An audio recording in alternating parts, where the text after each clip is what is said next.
All right, good morning, everyone. Welcome back to another episode of The Long Game. My name is Franco. And I'm Jarrod. So today is another special episode. We're bringing back market mornings today. The market is open, so let's just dive right in. So Jarrod, let's go through our before the bell before we dive in individual stocks. Yep. So, okay, what's for today's play, Franco? All right, so today a lot of things happened overnight. More oil volatility, so that will continue to persist and dominate, the narrative of today. Yesterday, we saw the PSCI reject the 200-day moving average at the 6.2 level. So it's looking like the index will trade sideways with a downward bias. We believe that positioning should remain cautious, but quite opportunistic, yet very selective, managing current exposure while maintaining a healthy cash buffer for when things start to improve. A lot of names rebounded in the last 2 days, but the sustainability of such a move is still questionable because it could still lead to a sell on strength. Yep. So, what stock should we watch? So today, if you already noticed, a few stocks are already down. BDO, Manila Water, PNB, and if you're watching it, Bell, because their X dates are today. So no need to sound the alarm yet because they are all pulling back due to the X date. Others to watch, Plus and STI on breakouts. ICT, AP, and SGP might break out because they were testing resistance yesterday. Although given market sentiment, they might just pull back. All right, headlines, Jared, quickly. So, there were a lot of House bills that were approved yesterday. So, first is the bill that allows the president emergency powers to remove the fuel excise tax. So, this is during emergencies when Dubai crude goes above $80 a barrel, which right now is already happening, right? So right now, I think crude is above 90, right? So, yeah, it's above 90 so right now. the excise tax on fuel could be removed. Yeah, so that was a lot. That was the reason why the U.S. declined yesterday, and the reason why the Asia Pacific markets are also declining this morning. Yep. Then next is the House also approved the travel tax abolition bill on the second reading. So this is good. So according to this, it can remove fees up to 2,700 for first class and 1,620 for economy. Then this tax only generates about 8 billion pesos a year. So I think the economic team said that they'll find a way to make back this 8 billion that will be lost once I feel like they generate enough. Yeah, once the travel tax is abolished. But that's good. We're one of the only countries that has this, Yes. and it's really not a good thing for people who want to travel. Yep. Then next is San Miguel Foods. They partnered with GSIS for livelihood program. So government workers and pensioners can start, I believe, franchises of San Miguel Foods. So maybe these are like the tender juicy stalls, food carts, and all those, right? So they can participate in that. Next is First Gen. So they broke ground on their 54 megawatt Batangas solar project. Then I believe this is one of their first solar projects, right? Yeah. And this project will span around 36 hectares. And it could be expanded to 100 megawatts. So from 54 expandable up to 100 megawatts. So that's pretty good, right?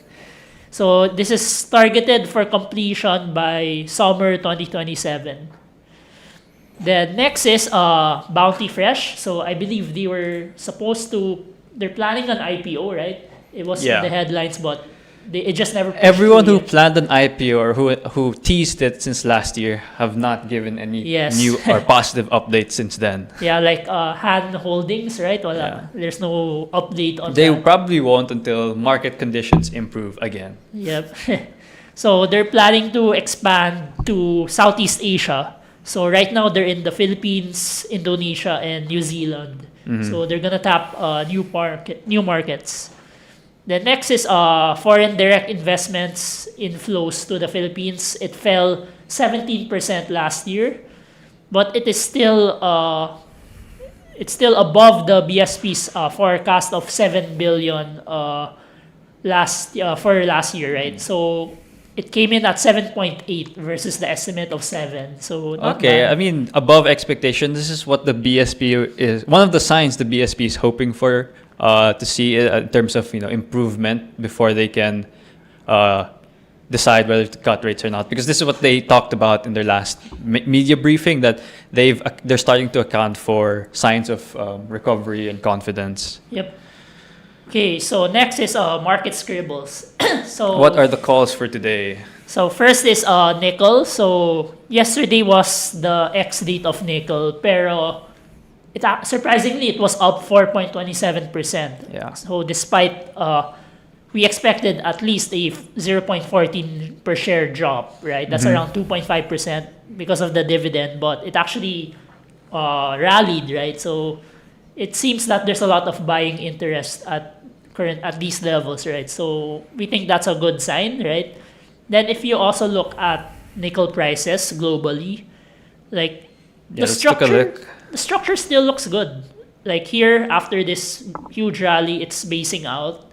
And yeah, this could just base out and this could continue, right? So for me, it's still healthy, right? The trend is still intact. And hopefully we see a rally of nickel back to its resistance level. Then next is SEB. So I think with the news that the House approved the travel tax abolition bill on the second reading, right? I think that's generally supposed to improve sentiment, right? Because when you have cheaper cost of flying, right, then it will help stimulate a bit of the demand, right? Which SEB can benefit from. Then also, but of course, one of the hindrance is fuel cost, right? So with oil prices still pretty high, but nonetheless, it's still lower than the peak, right? Which was 119 per barrel, right?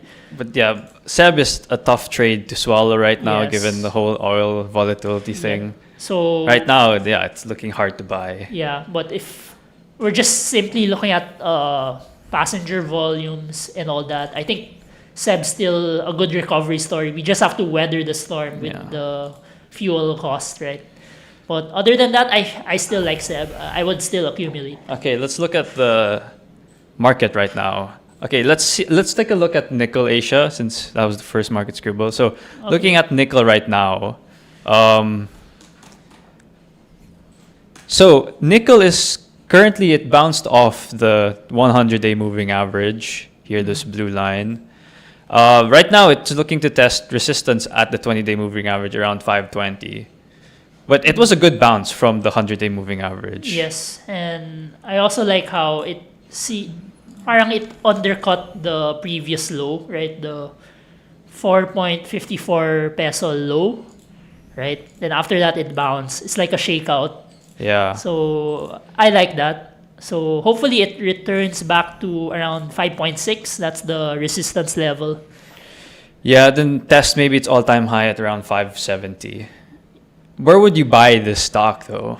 That's why I said I would buy on weakness. So maybe closer to 5. Yeah, maybe for me closer to the 50-day moving average, Yep. which is around here. And then let's take a look at SEB. SEB, I think it's getting hammered today. It is getting hammered today. Yeah. It's currently testing 31 again. Yeah. RSI showing bearish momentum. My MACD is very bearish also.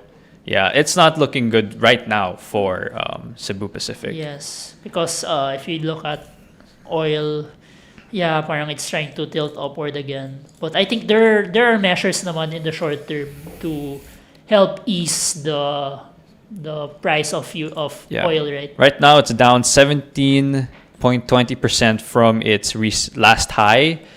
So now it needs to regain about, which is tough, about 21%. Yeah, but I think Trump he there was news last night that he would release more oil supply, right? Yeah, so last night, the IEA, the International Energy Agency, announced that they were releasing 400 million barrels from their strategic reserve.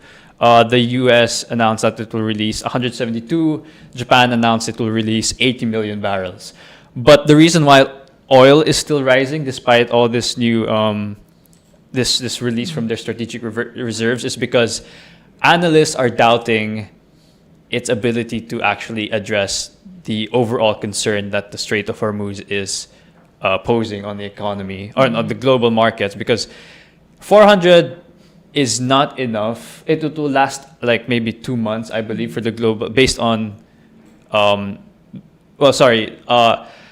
the reserves aren't going to last more than maybe 2 months, 60 days to 90 days. Yep. And there's still no clear signs on when this conflict is going to end, even if Trump said that to end very soon. But Trump can say one thing and the next day he'll say something else. Yeah, parang Trump saying, "Oh, it's near the end." Iran's like, "It's just the beginning." Iran says otherwise, exactly. So Like, it's hard to say. That's Who why do you there's believe? analysts are still casting doubts on whether the release of these reserves will actually help quell oil concerns. But you know, there's still a lot to see in the next few days. But it looks like it will. This war might go into its third week. Yep. All right. Anything we're watching today, Jared? Anything? I guess we can first monitor our positions first. Oh yeah. So how's the strategic growth portfolio doing today? So far we're still up 11K, 11,500, mainly due to ICT. Yeah. So let's pull out our dashboards. Okay. Let's take a look at our current positions. So here we have ICT, which is 99%. ICT is carrying. For those who have ICT, hold on to it. Do not let that go. It is the best winner in the last 2 years. Yes. Then we have PNB, which a bit sucks a bit, right? Because it faded after the announced dividends, right? Yeah. But we're still holding. We're Yeah. fine. So we'll get the dividend already. Yeah. Because today's the XX date. Yeah, they have two tranches. They have they split it into 2 tranches. Yep. They haven't announced when the next one is. Yeah. Yeah, they already They did. Oh, Yeah. okay. I think Sorry it's about that. October, I believe. So you have to So wait. it's until far that. back Yeah, it's pa, far. yeah. Okay. Then, Same thing they did last year. Then yeah, we also have Megawide, which we've just held on to, and Yeah, it's a roller coaster. It's right? been a roller coaster. It dips below 3, recovers above 3, Yeah. and then just repeats the But whole thing. So far, I think it's been generally performing better than the rest of most of our other trades. Right? Yeah. FNI, we were up a lot, and then it came back down. Now we're almost just break even. So we'll see there. Then nickel, we averaged up at a bad time, sadly. Then now it's trying to bounce, so we'll see what will happen there. Yeah. Then we also have our money market, which I guess we're a bit tilting a bit more towards cash because we don't really see much no-brainer trades right now. Yeah, I mean, because there are a lot of nice opportunities, a lot of nice risk to reward ratios based on all these stocks bouncing off support, but we just want to play it safe. Yeah, and most of the trades I saw were just Yeah. bounce, sell on resistance. This is not with a dividend mindset, by the way. This is trying to see for great tradable opportunities. Yes. But for dividend investing, there are so many opportunities to Yeah. buy the dip. There's just no other stocks like ICT that we can really hold, right? Because Yeah. it's hard. But let's take a look at some of the stocks that have pulled back due to the X date. Others aside from. Let's look at Manila Water. So right now, Manila Water is actually looking not so bad. If we look at it right now, it's hammered just now. above. It hammered just above the 200-day and 100-day. That's a strong area of support.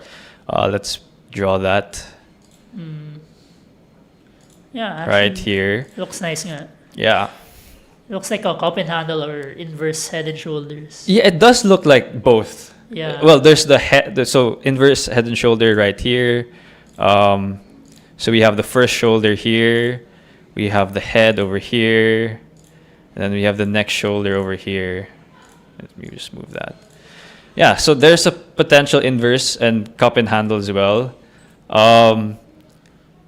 Would you add at current levels though? I think pwede, to be honest. Yeah. Yeah, like for example, our average, like for example, even the dividend harvest average is below 30.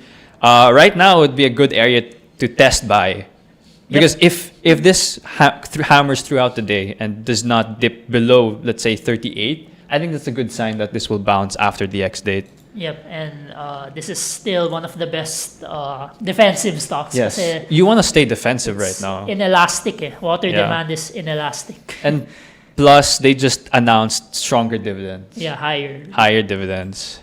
And yeah, let's also look at the counterpart, Maynilad. All right, show us Manila, Jared. Okay, Maynilad. This one's my favorite stock. So, it actually bounced off the Yeah, 50 50 day. So, this should have been a buy around 19.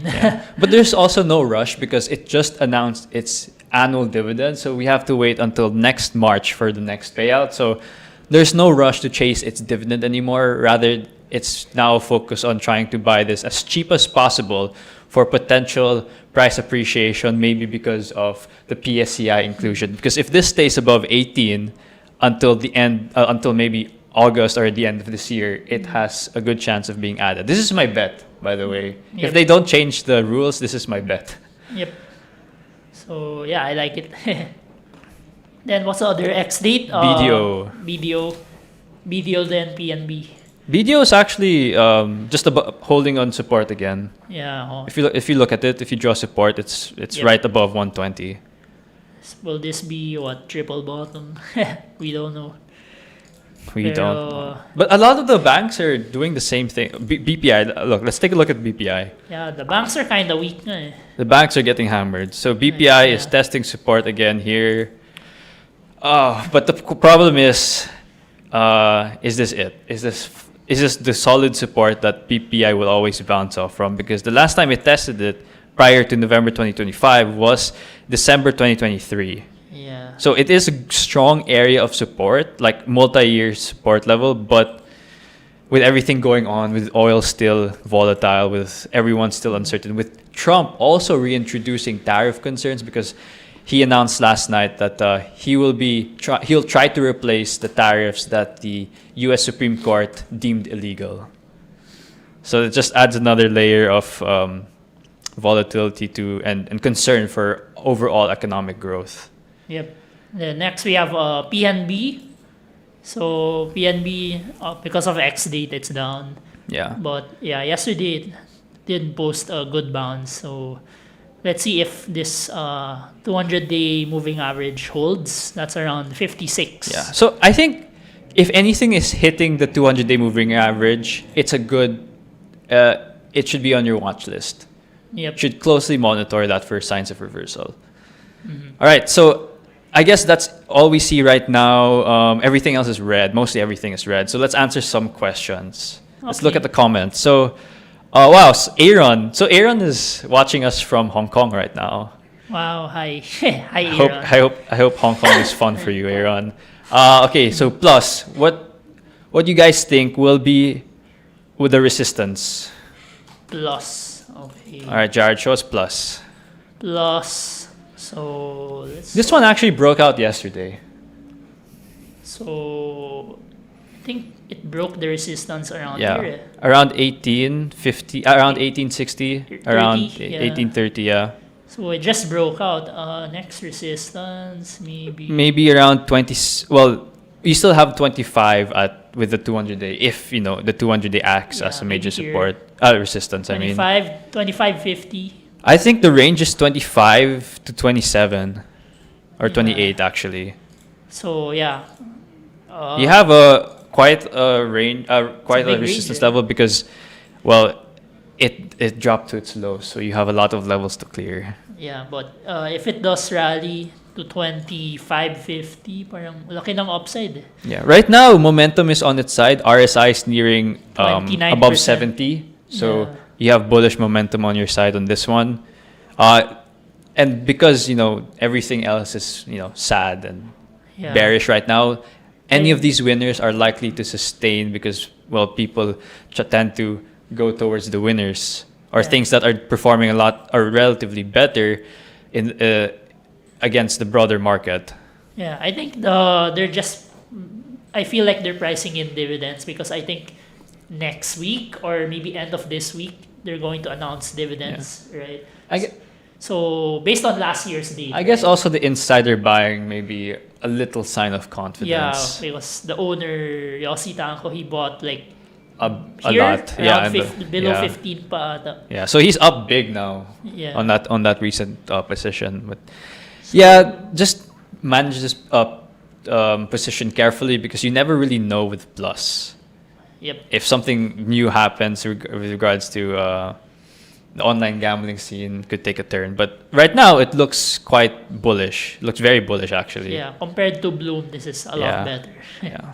So yeah, I guess if it pulls back to around closer to 18.3, you can try to buy. Yeah. Then take profit resistance around 25.50.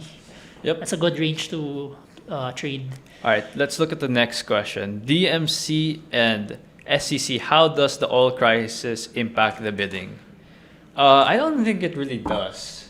For me, I feel Right now, the oil situation isn't likely to really affect the bidding process. for me, I think otherwise. I think it gives more pressure for SEC to win. To win. Because if oil, because you have to understand that coal is still a cheaper source of energy, right? Yeah. So if fuel prices keep surging, right, then I feel, given that you have an energy crisis, you might as well move to coal, right? Since it's relatively cheap, right? So It's true. That's a good do point you want there. to award the contract to Semirara Island to someone else and have those operational delays, or will you just hand it to SEC so that it can continue as like nothing happened, right? Yeah. So I think it's an edge for SEC in my opinion. I mean, coal prices did rally, but the thing is, I think that I think that the government did this just so they can renegotiate with SEC. Yeah, maybe increase the royalty or something, right? Yeah. But- But in terms of the whole the bidding process, like the whole procedure, sure it may add pressure, but I don't think the whole oil is going to really escalate the whole issue all that greatly because right now the government seems focused on the excise tax on oil. Yep. So right now the whole bidding process, there haven't been any new headlines. So that's why I think it isn't really going to pressure the government into finalizing the bidding thing. Yep.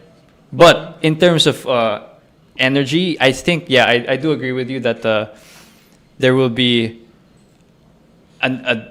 well, obviously, because of oil, energy will get more expensive. So that will lead to people going towards other alternatives, Yeah, like maybe coal. coal. Yep. Which coal already shot up yesterday. Yep. So exactly. So I guess for me, it's if you're willing to do the contrarian bet, then I think SEC, you can put a bit in SEC. I mean, SEC is setting up right now if we look at it. yeah, just parang manage your position size in case something I bad would say the happens. break. Oh, okay. So the break can be above the last high of about 28.75, maybe, but then you have the major resistance about 29 or 30. Yep. So it's going to be a tough breakout for SEC. Yep. But I feel if once they do win the contract, it could maybe at least gap fill around 32. Yeah. So looking at SEC, your gap fill is about a 14% upside. Yeah. So not bad. Yeah. But the chart, the price action of SEC is looking very nice. It's showing tightness now. Yep. So yeah, that's our take on SEC. How about DMC, Jared? That DMC, was the other one. Well, DMC, I think it's more diversified, so you won't see as big of a magnitude. But I think they're also getting into nickel mining, so that's good because nickel prices are still relatively elevated, and their property business and are still doing well, as well as also their construction. Yeah. Even though there's a bit of a slowdown, I think.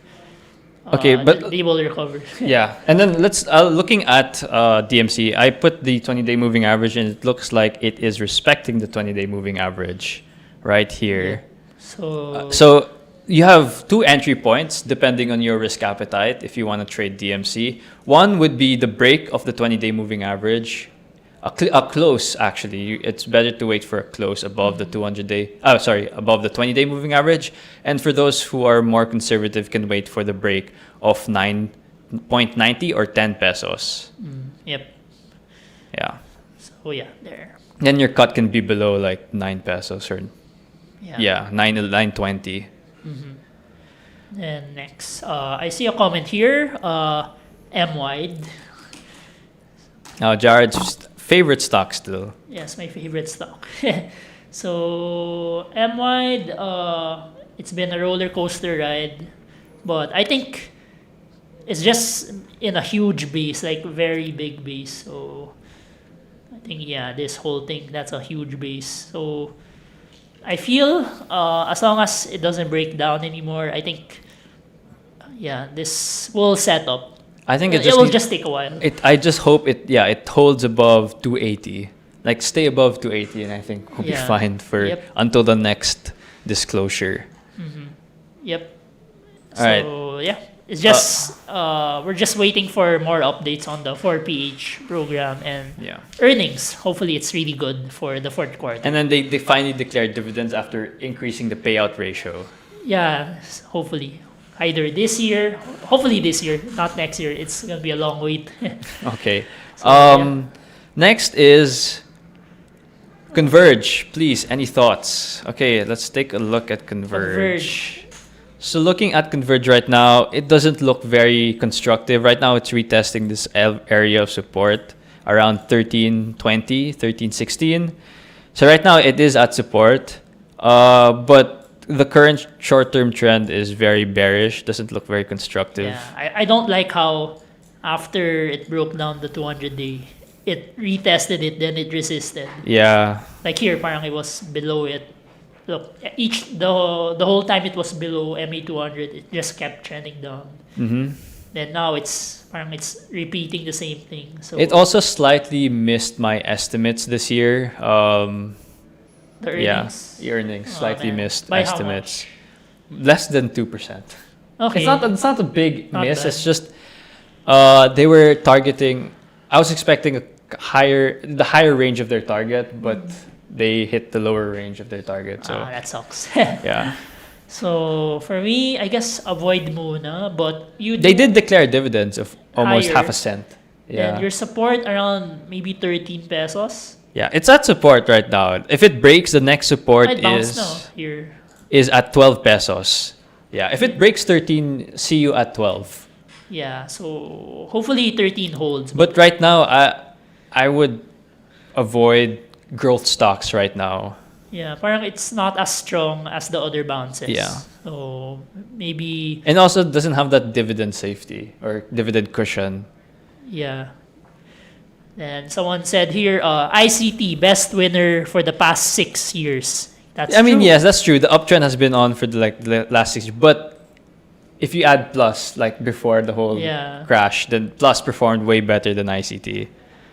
Then did you see the news on Razon, the billionaire ranking on Forbes? Yes, he's number 1 in the Philippines. 175 in the world. Yeah, so he shot up greatly. And then the difference is so big. I think Razon's like $16.5 billion, and then the next one is like, who was it? Ramon Ang. He's like 3 point something 3.8, billion. I think. 3.6. Yeah, 3.8. like 16 to 3.8. Like that's such a huge margin. Razon is the winner, the only winner in the Philippines. Don't you find after Marcos became president? Yeah, don't you find it funny that he owns the best performing stock, but at the same time he also owns the worst performing stock? I mean, he owns ICT and Bloom. and he also owns one of the best gold mining. Yeah, Apex. Yeah, so it's just funny. Yeah, ICT. This stock keeps me up at night because I sold too early.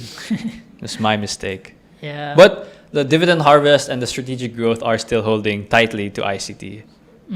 And they recently announced higher dividends, 17 pesos from 14. Yeah. About 26% higher. Yep. Or 24. Very happy.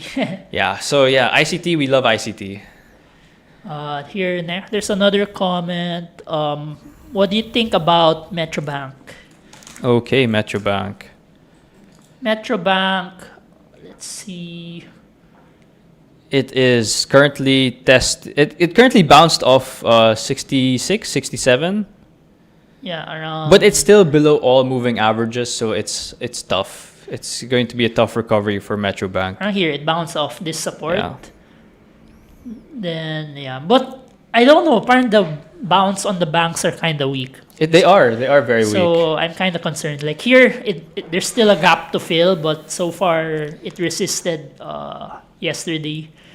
Yeah. But I think at this yield was like more than 7. 7.5%. So Yeah. I think that's why everyone just But scooped we it did up. buy for our pair portfolios when Yeah. this dipped because we wanted to lock in that yield. Yep.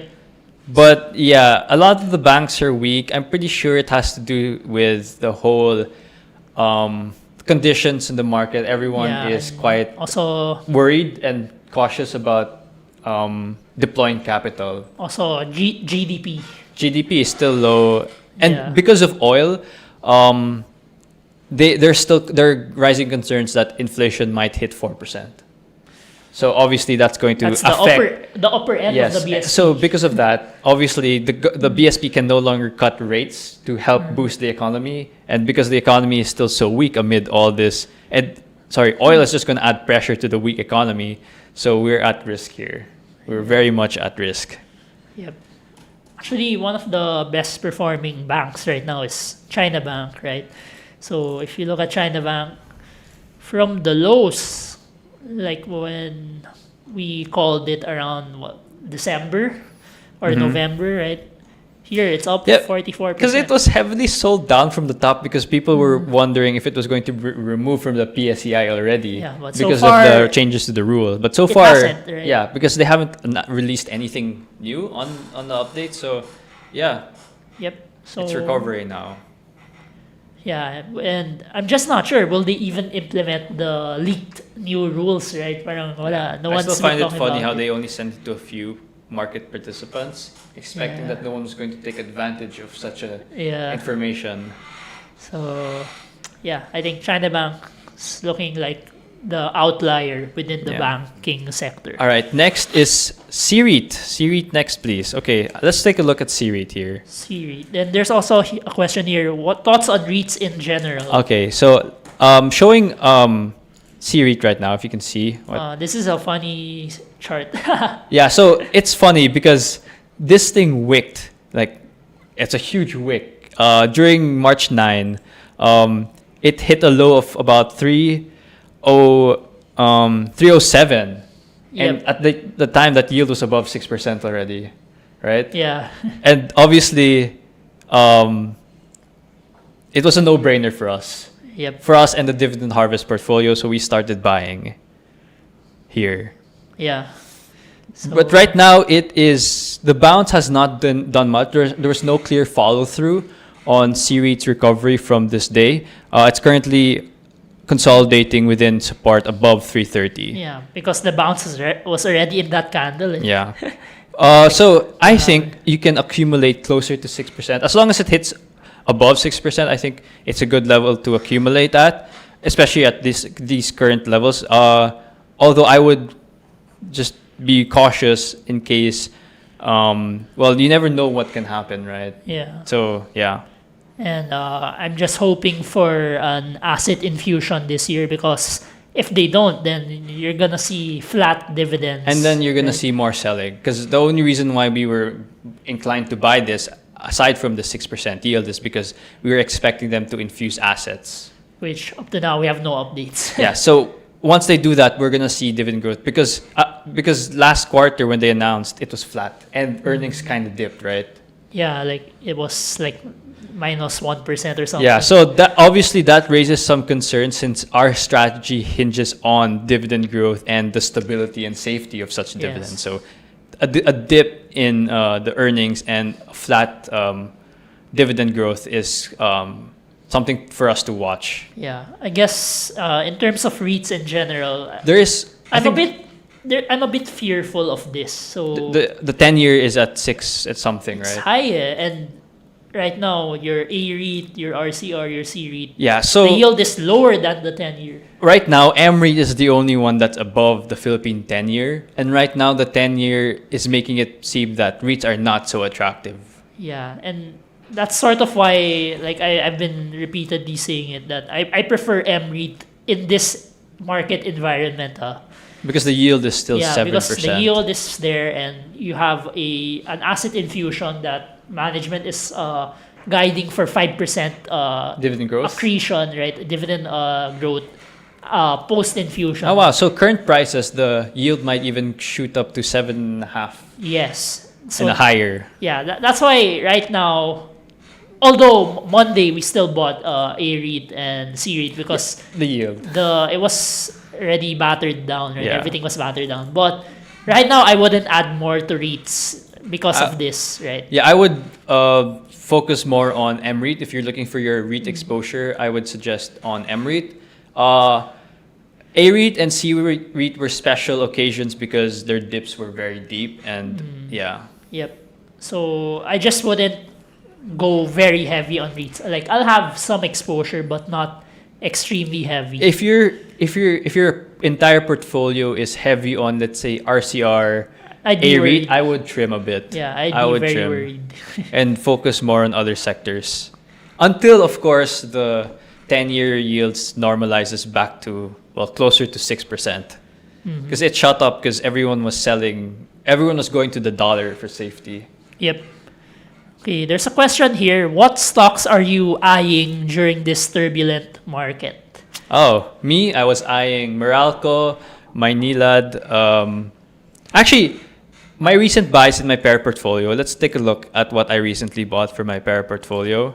Okay. So these are the stocks I was eyeing this whole time. So I bought CNPF. So CNPF, you can check out our latest report. I initiated coverage on CNPF as a consumer staple, a defensive play on the consumer side. So I bought CNPF because I was more on the growth with the dividend on the side. Because although the dividend yield is about 3%, the growth is around maybe 7 to 8%, and it is entering selective acquisition. So I think that's a good sign for their mature to offset some of the slower growth in their mature categories. But yes, CNPF because of consumer staples, MREIT because of the higher yield, LTG because of the yield. It was like 8%, yeah. and they pay out 5 times a year, and they also hit record earnings. C-REIT because the yield was a no-brainer for me. Meralco, I wanted to buy energy because I needed exposure in energy, and the dip was quite attractive at like 600 and below. And because since energy is going to be even in more demand given the whole oil situation, Meralco stands to benefit from an increase in demand for energy. A-REIT, same reason we mentioned earlier. Metrobank, also the same reason because of the yield of above 7%. Yeah. The other one I wanted to buy was Maynilad, but because it is non-para, I just bought it for my main portfolio. I added below 20. Nice. Yeah. What price? 19, wait, let me look at Maynilad right now, actually. I bought it 1950, 1960. Nice. Yeah. For me naman, like similar, like on Monday I was bargain hunting, but I just bought like the minimum board lot of basically my watch list, my para watch list. He did that. So I bought URC, Metrobank, SEC, DMC, C-REIT, Monde, LTG, A-REIT, and SGP. SGP was a good buy. It was a good buy. Yep. Actually, I'm surprised by SGP. Let's look at it. Parang it went up like 20%. Yeah, I did not in expect 3 it. days, I right? did not expect it. So I bought 1710. That's a good buy. That's so near. That's basically at the bottom. Near the low, yeah, 1710.10. Yeah, and now that position is up about 17%. Yeah. Gross of fee. Gross. I'm really not sure like why it bounced that strongly. Yeah, we don't know. We haven't found any news related to SGP that's publicly available that would explain this. But maybe it's because people are expecting another payout in the next quarter. So quarterly dividend. Quarterly dividends. So hopefully that's true. Then parang SGP is also annoying because right they had that headline that they approved the lower ceiling minimum something mark. Right, what's he call that? The minimum. I know what you're referring to. Let me look for it. Minimum allowable revenue or something, right? They lowered it. They approved the lower one, but parang when you run the math, it's higher than last year. As long as it's higher than increase. last year, it's fine. Yeah, but the rates still increase despite that. So I think that's why it's still that's held the thing. strong. With regards to like SGP, Meralco, because they're highly regulated, there are caps to, let's say, how much they can charge, caps on revenue, caps on capex. As long as it's higher than the last year, it's fine. Yep. But yeah, that headline was very misleading, right? So there. Other positions you'd like to talk about for your para. Then we can answer more of the para questions now. Mainly just that. That's all that's really notable. There's other questions here. What else? Pure Gold. Any thoughts, especially with the upcoming wedding of Vince and Bea? There's no effect on that. I don't follow, so I don't know who that is. So right now, Pure Gold is looking nice. It reclaimed the 200-day moving average. Actually, it's above all moving averages, which they were all like spaghetti-like. Yeah. It's above 39, so 39.20. It looks nice because it held above 36. Yeah. So I think support is at 36. Yeah, I think range draw that. for now range muna. 46, then resistance mga 42. Yeah. You can trade the range. Yeah, resistance is at 42. Yeah, so right now you're in the middle of the range, which is hard to buy because it can go both directions. Yeah, so maybe just add it to your watch list muna. I would suggest buying below 37.50 or 38. Buy below 38, closer to the support range. I think that's a good entry level for consumer stock like Pure Gold. Yep. Then take profit if you're trading it at 42. That's it. Mm-hmm. Then I think there's a question here. Keeper, is it still breeding? Yeah, Keeper. I'm very disappointed in Keeper. Yeah. I'm still waiting for earnings and the dividend growth for this year, but looks like we have to wait a little longer. Yeah, it's a breakdown. It's a breakdown. It's not looking great right now. Keeper, it's disappointing. Yeah. So for consumers, I think it's safe to go to Pure Gold and CNPF. Mm-hmm. I guess given all the volatility, not everyone is craving alcohol right now. Yep. And there's a question here. I bought OGP in Maynila during their IPO. Great buys. Given the current status of the Philippine economy, is it time to sell some of my shares or not yet? For Maynila, no. I would not suggest selling it yet. IPO, then wow, Hold. You're here pa. Yeah. If you haven't averaged up, you should average up closer to the 50-day moving average, maybe below 20. Yeah, I would think be a good level to add. You're up a lot na that you might as well just hold on to it. Yeah, you hold on because right now there's no reason for you to sell. There's no regulatory concerns. No one is threatening the franchise of Maynilad. Dividends just got announced, which is higher than it was a higher payout actually. It was around 55% of last year's net income. And based on, because I'm initiating coverage on Maynilad, a report will be out soon. I have a target of 25.10, buy below of 19.30. I'll release the report soon, but basically the improvement in net and non-revenue water should improve margins. And then we're expecting higher dividends every year because of the adjustments to the rate. the tariff rate, which should increase modestly now, but it should drive volume of about 2%, build volume 2% annually, and net earnings should increase about 6 to 7% this year in 2026. So I'm expecting dividends of maybe 1.20 and above. So that's why I'm still bullish on Maynilad. There's no reason, there's no concern yet, aside from obviously the regulatory concerns that haven't happened yet. But yeah, hold on to Maynilad. Okay. Next we have, how about Meralco? Oh, how about OGP? You also mentioned OGP. OGP, just hold on. Yeah, as long as gold is above 5,000, I think just hold, because Yeah. that will continue to drive up earnings until the average price that OGP can sell it is closer to 5,000. Because right now, last year, I think it was still 3,000 something. Yeah, so Yeah. still a lot of upside to be unlocked. Yeah. So Next. hold on, higher dividends on the way for this year. 2027, still not sure. Question mark. Yep. Then how about Meralco? Rightly, they declared higher than expected earnings and dividends. Right? Yes. Higher than, yeah, my target for this was, I haven't revisited my model, but my target is still 630 since last year, 630. And it did hit 630 for a bit. That's where it resisted. Yeah, that's where it resisted actually. Yeah. So- but I will update this one after Maynilad But probably. do you think more likely you're gonna bump up your target? Yes. Yeah, because of its joint venture with the Boitus, the thermal chromite. I think Yeah. that's driving Chromite earnings. gas, right? Yeah, that's driving earnings.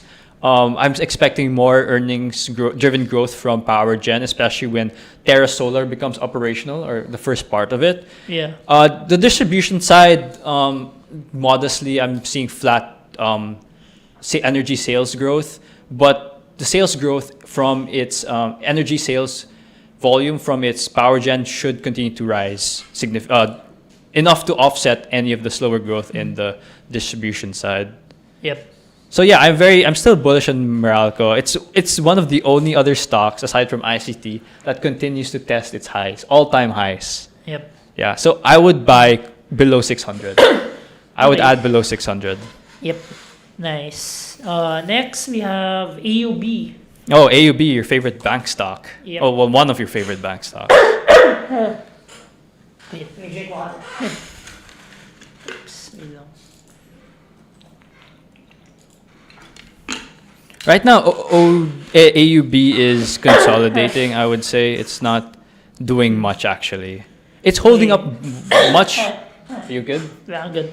It's holding up much better than the other banks. You can see it's within this current range, between 41 to 44, I would say. Yeah, I think it's still posting ROE above 20%, right? Yeah. So I think that's still the highest among the Philippine banks, right? I think it's only below Citibank, I believe. And I think loan growth will still be positive for AUB. Yeah, here it defended the 50-day moving average. If you look, Yep.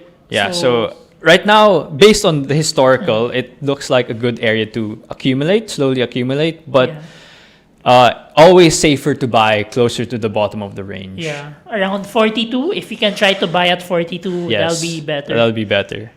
But yeah, AUB is looking quite good. Yeah, it's a lot better than the other banks based on the chart, right? Yeah.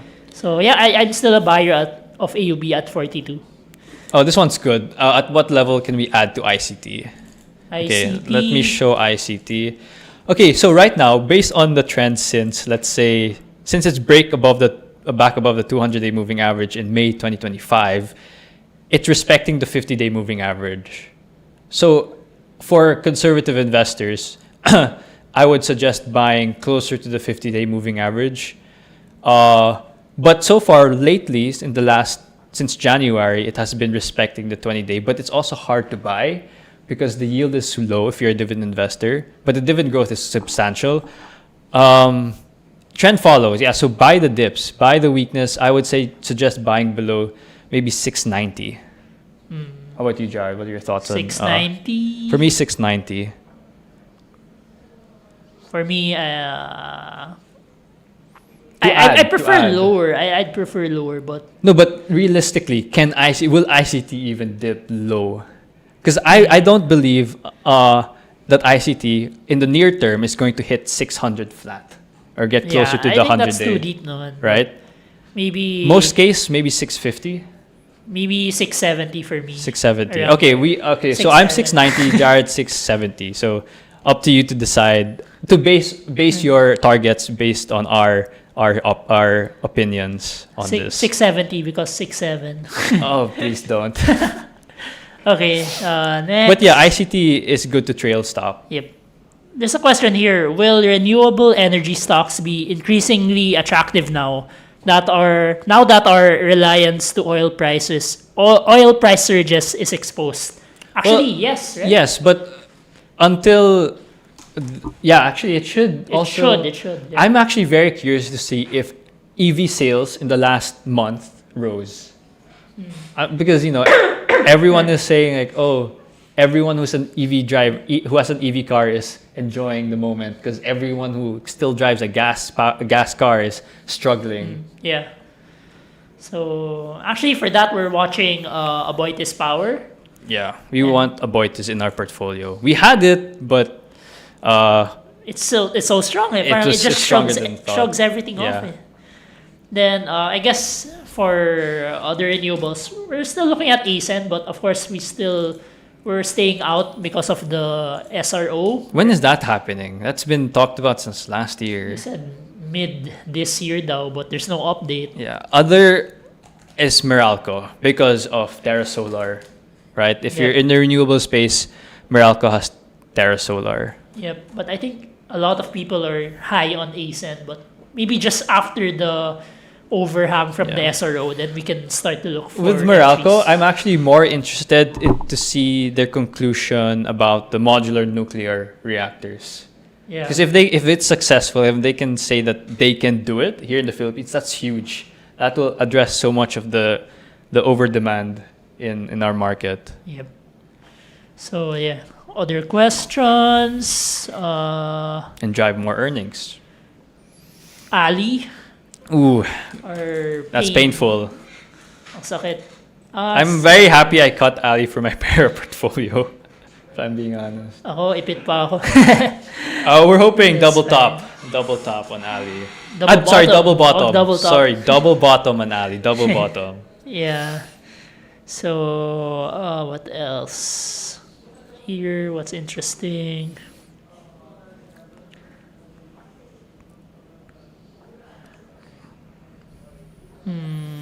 Oh, someone's asking about Shang, Shang. a property stock in the premium segment. Shang. I don't know about Shang, to be honest. Looking at Shang right now, it's still below the 200-day moving average. A lot of stocks are having trouble with the 200-day moving average. I don't see a setup here. Yeah. I guess to lock in the yield, but I think earnings were lower a bit. Yeah. So maybe expect possible dividend cut for Shang. So I'd stay away muna. Wait for more clarity on the dividend, right? Because Yeah. if they announce lower dividends, this might sell off. Then maybe you can buy it at a better price. Mm-hmm. So I'll wait for Shang na lang. I wouldn't buy right now. So what else? Oh, here. What mid-cap stocks are in your watch list? What are your mid-cap stocks? So, interestingly, I'm looking at DHI. So, Dominion. So, this is mostly speculative, right? So, I think the rumor here is that the Tampakan mine will somehow be infused into DHI. So DHI becomes a mining stock. Because this used to be BDO Leasing and Finance, Yeah. BLFI. Then it became Dominion Holdings, right? And that's why if you notice this ceiling, right? So I think they're trying to transform this into like a mining company, right? Parang it's like a holding company, but it owns shares in mining activities, right? Or mining corporations. Mm-hmm. So this is something that I'm watching. I think the all-time high here is 5.19. So after that, there's no resistance, right? So are we waiting for a breakout or we'll buy it at support? I don't know nga eh. So I think this is purely speculative. So I'll just give it more time, right? But if it shows a setup, I think it could be worth it because it's a nice flat base, then you'll have a defined cut loss. So personally, I'm watching this for in terms of mid caps. How about you? You have any mid cap picks? No, not at the moment. Actually, I've been focused on most of the large caps. Okay. My watch list has been dominated by CNPF, Maynilad, Manila Water, PNB, Nickel. Yeah. Of course, Pure my favorite Gold, mid cap. OGP. And if there's another mid cap, I'm also watching Macro Asia. That's interesting. Why Mac? So I think the negatives mostly are priced in from the higher NAIA lease, right? So, and they're also pivoting, right? So they're now getting into water distribution. Then they're also getting into mining, right? Like nickel, right? You have They're nickel becoming very mines, diversified. But most of the revenue still comes from their maintenance and food with the catering. airlines. Yeah. So I'm watching this for maybe turnaround play. But yeah, it's stuck in a rut, right? It's not doing anything. But these are like one of the best stocks to like accumulate while they're in their sleeper mode, right? Okay, we'll answer a few more questions before we end today's episode. Okay, So, what else? how do you learn to read charts? How do you learn? You can go to Our investors corner, so go here, Investors Corner. and then go to technical analysis. And then in technical analysis, we have like a course, an online course, basically. Do at your own pace. Basically, it's just a bunch of articles that explains everything you need to know about technical analysis to get started. Obviously, this is just like high-level stuff. A lot of the nuances aren't really discussed here. It's mentioned but not discussed. So after this, I would suggest learning from YouTube videos through experience. We have like a 2-part or 3-part webinar. We do have a webinar technicals. series on this. Yeah. That talks more about technical analysis. So you can check it out in our YouTube channel. You can also look for our ebook on technical analysis. If that's also not enough, there's so many influencers out there that teach technical analysis. Yeah, like from our creator circle, right? Yeah. You can check it out. So there. Yep. All right. Last 2 questions. Okay. Okay, this one's good. Thoughts on APX and Petron? So let's go Petron first. Okay. So Petron's annoying because we had a trade alert ready, but we never bought. we didn't want to chase na eh. So it was on this day. But yeah, we didn't want to chase anymore, but it did rally a lot. Yeah. So, right now it might be range bound. Yeah, it's up because of the surge in oil prices. Right now oil is at 93.64 cents a barrel. Yep. But to be honest, I think this is a sell-on rally na because You think we're nearing I'm pretty sure oil has made its stop. The 120 blow off top is done. I think we'll range now below $100 a barrel. Unless of course Iran starts attacking more vessels in the Strait of Hormuz. Because parang how I view it is like in terms of retail fuel, right? Like once they run out of their stock, right, their fuel, right, they're gonna have to buy oil at the market price, which is way high, right? Yeah. So I'd see, for me, that's the risk of chasing Petron right now. Also, what I find one-sided, although not related to the stock, but to the company itself, when oil prices, like in the global markets, rise, they immediately spike prices. But when things start to cool off, it's so slow. Yeah. Increments, tiny increments. I find that so one-sided. Yep. So As a consumer, I am angry about it. So yeah, that's Petron. What's the other one? APX, the gold stock. APX. Good bounce, right? It just retested maybe support around here. Undercut and then now it's bouncing off. Yeah. So yeah, I think gold mining, just buy on dips. That's been the play talaga for Yeah. gold miners. Okay, let's answer this last question. I think it's a good question to end this on. Yep. What do you think will be the projection of the market in the coming weeks, knowing the war will not end soon? Will a dip like what happened last Monday repeat or no? So I'm talking, I guess this is the index. This is at the index level. Possible. I think the index will range. Will just continue to range as long as there are no new major headlines. But if there is like another reason for oil to spike above $100 a barrel, I think we could see another retest of maybe 5.8. Yeah, but I guess how you would prepare along for that is just think about what stocks are not affected by all this war and oil Yeah. spikes, right? If, like, example, C-REIT, is it really affected by it? No, right? It's just leasing land where there are solar farms, right? There's no correlation, right? I think in the coming weeks will be around 6,000 at the 6,000 index level. Yeah. So I think just have that mindset where be opportunistic on resilient stocks that are really not affected by what's happening abroad. Yeah. So yeah. I mean, because fundamentally everything is still intact. Yep. We haven't had the latest inflation print above, well, 4% or close to 4% yet.